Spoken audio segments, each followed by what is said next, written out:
Hello team, welcome to another Vertex Odysseys video.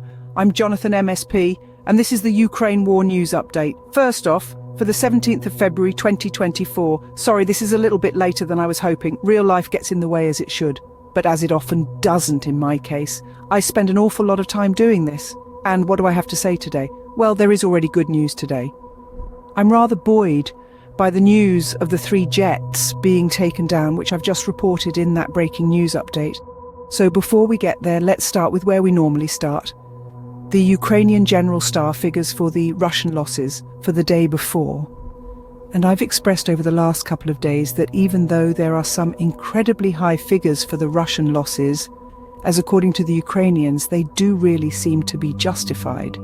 Those claims, they do seem to be confirmed by the evidence we are seeing, the visually confirmed evidence, and joining up with what the claims of people on the ground with commanders.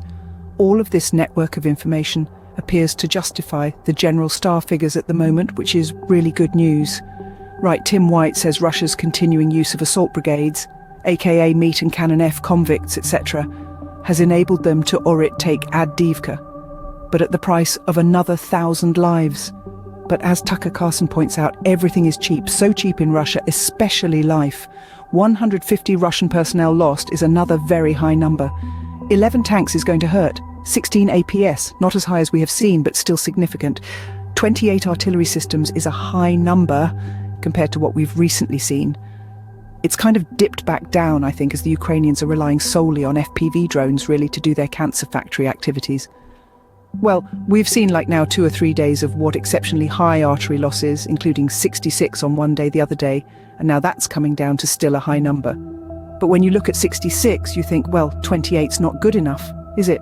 Spoiled by a particularly fruitful day there, but 28 is going to hurt the Russians big time. 18 vehicles and fuel tanks, 5 pieces of special equipment. Right, what does Andrew Peter have to add with his lost stats?